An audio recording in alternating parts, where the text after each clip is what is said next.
Hello friends, ఈరోజు 5 పదాలు చిటికలో నేర్చేసుకుందాం. మొదటిది సెంటెన్స్ అంటే శిక్ష లేదా వాక్యం. మనకు మామూలుగా సెంటెన్స్ అంటే మనం కొన్ని పదాల కూర్పు ఉంటుంది కదా, అంటే ఒక లైన్, ఆ వాక్యాన్ని మనం సెంటెన్స్ అంటారు. కానీ లాలో సెంటెన్స్ అనేది ఎప్పుడు వాడతాము అనంటే ఎవరినైనా వ్యక్తిని శిక్షించినప్పుడు అతనికి వేస్తారు కదా శిక్ష. ఏ శిక్ష వేశారు అంటే ఏ సెంటెన్స్ వేశారు?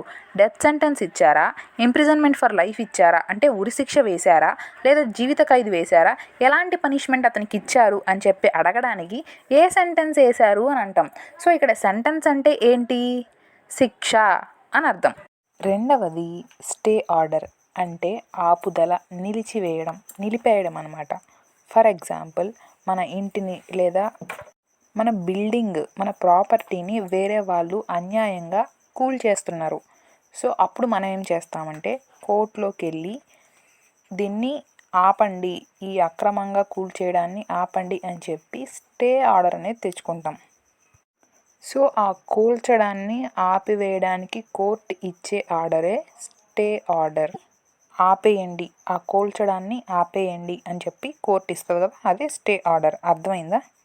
మూడోది ఏంటి? సబ్జుడైజ్ అంటే కోర్టు ముందు లేదా జడ్జి ముందు ఆ ప్రొసీడింగ్స్ అనేవి జరుగుతున్నాయి. అంటే దానికి జడ్జిమెంట్ అనేది ఇంకా ఇవ్వలేదు, కానీ మనం ఏం చేసాం?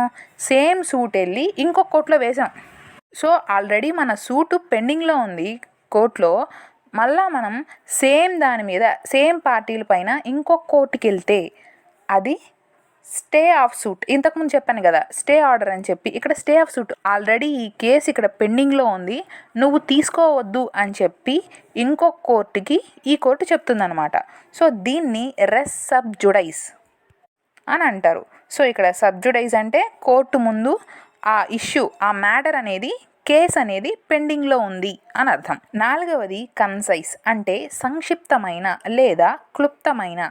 అంటే చాలా పెద్దగా ఉందనుకోండి, ఏదైనా ఒక పారాగ్రాఫ్, ఏదైనా కథ అనేది చాలా పెద్దదిగా ఉంటే కన్సైజ్ ఫామ్లో రాయండి, అంటే చిన్నదిగా రాయండి, జిస్ట్ రాయండి అని చెప్పడానికి కన్సైజ్ ఫామ్ అని అంటాం. అంటే ఏంటి? సంక్షిప్తంగా, చిన్నదిగా అని అర్థం. ఐదవది ఎవాల్యుయేటింగ్ అంటే నిర్ధారించడం లేదా పనితీరును అంచనా వేయడం లేదా పరిశీలించడం. ఎవాల్యుయేషన్ అంటే పేపర్ ఎవాల్యుయేషన్ అయిందంటే పేపర్ని కరెక్షన్ చేశారా, అంచనా వేశారా, పరిశీలించారా అని అర్థం కూడా వస్తుంది.